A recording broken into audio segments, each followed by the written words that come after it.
1er février 2026. Le FBI déclassifie des documents et le monde découvre quelque chose. Jeffrey Epstein, criminel condamné, mort en prison en 2019, a financé Bitcoin. Plus précisément, dans les documents déclassifiés du FBI, on y découvre que 3 des 5 développeurs qui contrôlaient le code du Bitcoin ont été payés par Jeffrey Epstein. Voici comment. Si tu ne connais rien à Bitcoin, pas de panique. Bitcoin, c'est une monnaie numérique créée en 2009 par quelqu'un d'anonyme, Satoshi Nakamoto. Personne ne sait qui c'est, il a disparu en 2011. Bitcoin, c'est du code informatique et ce code, il doit être maintenu par des développeurs. En 2015, il y en avait 5 principaux et ces 5 personnes validaient toutes les modifications du code de Bitcoin. Et c'est là que l'histoire commence. Acte 1, 2011 à 2014, les premiers contacts. Nous sommes donc en 2011, Bitcoin a 2 ans, personne ne le connaît vraiment. Gavin Andresen vient de prendre le relais de Satoshi Nakamoto comme lead développeur de Bitcoin. Juin 2011, il reçoit un email de Jeffrey Epstein. Gavin, I spoke with Jason Calacanis. I would like to speak with you. Called my office in New York. The idea is great. The execution, as you are now aware, has some serious risks. Traduction, l'idée est géniale, mais l'exécution a des risques sérieux. Epstein veut rencontrer le lead développeur de Bitcoin. En 2011, alors qu'à ce moment-là, Bitcoin ne vaut rien et n'est absolument pas connu. À l'heure où je vous parle aujourd'hui, on ne sait toujours pas si la rencontre entre Gavin Andresen, le lead développeur de Bitcoin, et Jeffrey Epstein a eu lieu, mais l'intention est écrite. On va avancer rapidement dans le temps. 2014, Bitcoin commence à gagner en notoriété et devient de plus en plus connu. Et c'est là que Epstein va passer à l'action. Mars 2014, Blockstream. Alors Blockstream, c'est une entreprise qui développe des infrastructures pour Bitcoin, fondée par Adam Back et Austin Hill. Pour mettre un peu de contexte, Adam Back, c'est une légende. C'est le mec qui a inventé Hashcash, grosso modo le système qui a inspiré Bitcoin. Satoshi l'avait même contacté avant de créer Bitcoin. 3 mois plus tard, mai 2014, Austin Hill écrit à Joe Ito et Epstein. We are 10x oversubscribed on an 18 million seed round and Red at the last minute told us to bump your allocation from 50k to 500k dollars. Il passe de 50 000 à 500 000 dollars. Le prénom de Red qui est mentionné dans ce mail, c'est Reid Hoffman, le fondateur de LinkedIn, milliardaire. Alors pour vous la faire courte, Joe Ito et Jeffrey Epstein voulaient investir dans Blockstream. Le mail que je viens de vous lire veut simplement dire que leur allocation de base qui était de 50 000 dollars, c'est-à-dire qu'ils pouvaient investir uniquement 50 000 dollars dans Blockstream, vient de passer avec un seul email à 500 000 dollars. L'argent qui servira à investir dans Blockstream, il passe par une société créée uniquement pour cet investissement, Kiara Investments. 2 copropriétaires, Joe Ito et Jeffrey Epstein. Dans cette société, Joe Ito met 2000 dollars et Epstein en met 498 000. Et retenez bien ce nom. Joe Ito, directeur du MIT Media Lab. Mais on va y revenir plus tard, vous en faites pas. Quelques mois plus tard, en décembre 2014, Coinbase. Alors aujourd'hui, Coinbase, c'est la plus grosse plateforme d'échange crypto aux États-Unis. C'est une entreprise qui est valorisée à 51 milliards de dollars, le concurrent direct de Binance. Mais en 2014, elle valait pas autant. Elle ne valait que 400 millions de dollars. Et c'est à ce moment-là précis que Epstein avait investi dans Coinbase en 2014, selon les échanges déclassifiés par le FBI, 3 millions de dollars. Fred Ersam, le cofondateur de Coinbase, écrit I have a gap between noon and 3 p.m. today.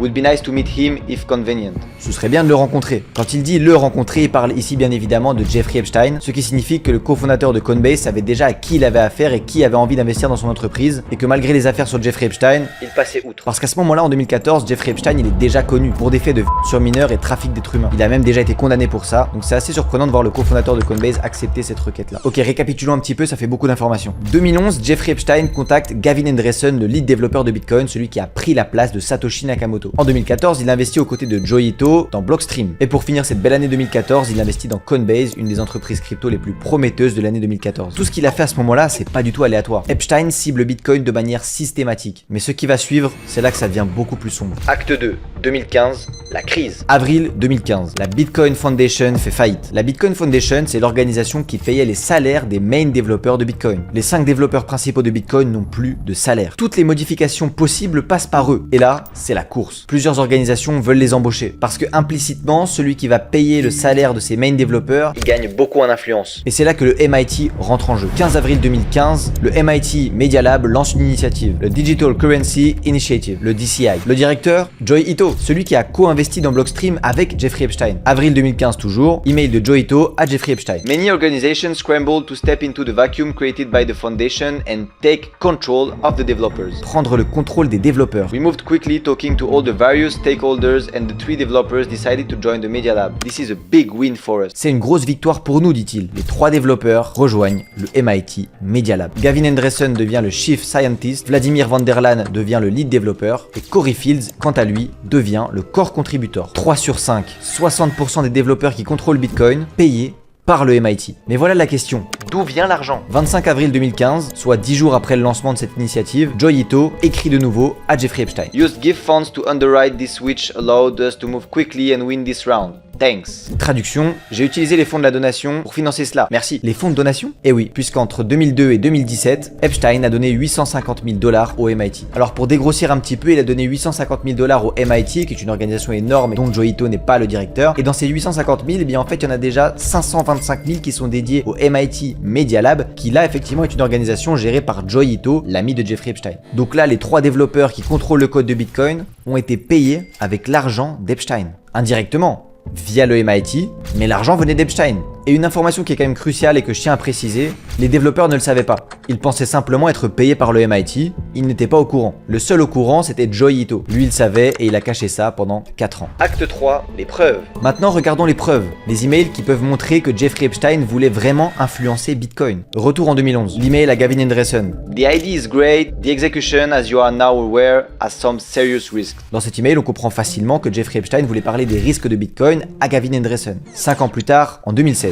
Epstein va pitcher un projet crypto à un conseiller royal saoudien. I have spoken to some of the founders of Bitcoin who are very excited. Là, il dit ouvertement qu'il a parlé à certains fondateurs de Bitcoin.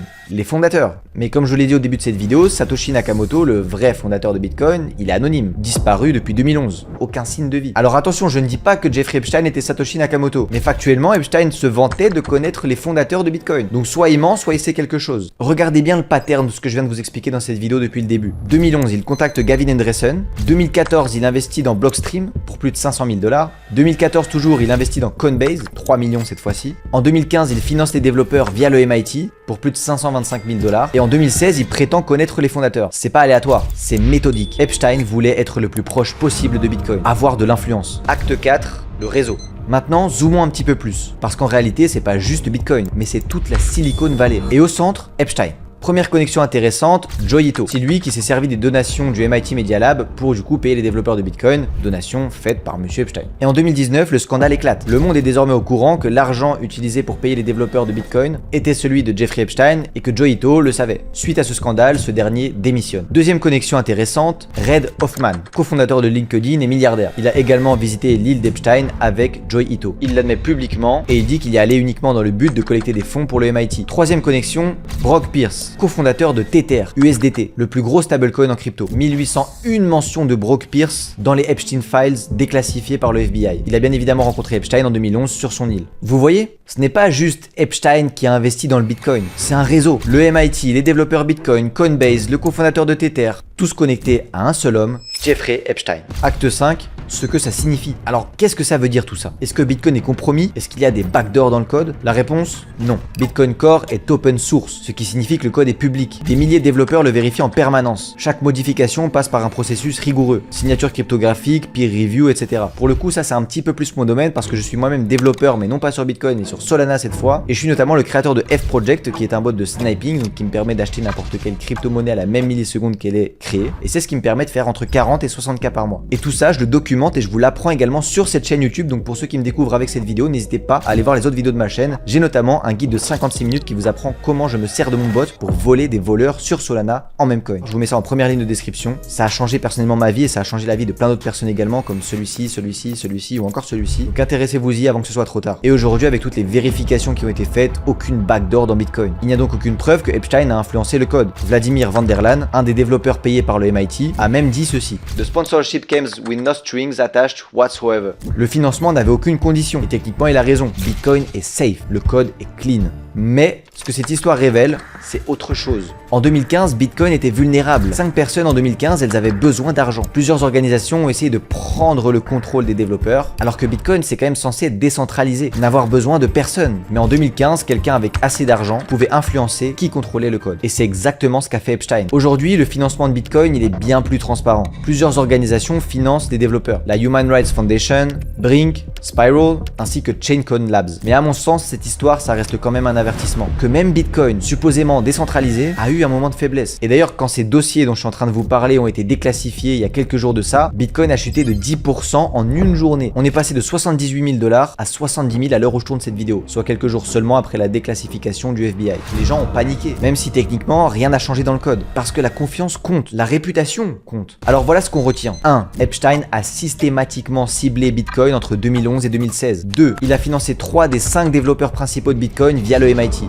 3. Il était connecté à tout l'écosystème crypto et tech de l'époque. Tout ce que je vous ai raconté là est prouvé, documenté dans les fichiers du FBI. Cette vidéo touche à sa fin, je vous laisserai mettre un pouce bleu et vous abonner, j'adore faire ce format. Ça change des vidéos dans lesquelles je vous apprends à sniper des ruggers, donc ce que je fais pour vivre. Alors c'est un peu moins de valeur parce que techniquement je vous fais pas faire de l'argent avec cette vidéo là, mais ça peut quand même vous servir de déclic si vous allez en description et que vous allez regarder cette fameuse vidéo de 56 minutes dans laquelle je vous apprends tout de A à Z. Et pour tous ceux qui savent déjà ce que je fais et qui se sont déjà renseignés et pour qui ce n'est pas nouveau, je vous laisse retrouver en deuxième ligne de description le lien de mon écosystème crypto F-Project, donc il y aura mon bot, le Discord, la formation, les lives et tout ce qui s'ensuit. Vous avez un formulaire à passer avant de rejoindre. Bien évidemment, ça nécessite de l'argent. Si vous n'avez pas 500 $ en Solana, laissez tomber. D'ailleurs, je passe le prix à 1500 d'ici quelques jours, donc dépêchez-vous. Je sais pas quand est-ce que vous regardez cette vidéo. Et si jamais vous avez des questions, n'hésitez pas à me les poser sur Instagram. FOMO is back. Merci beaucoup d'avoir suivi cette vidéo. C'était FOMO. Ciao, ciao.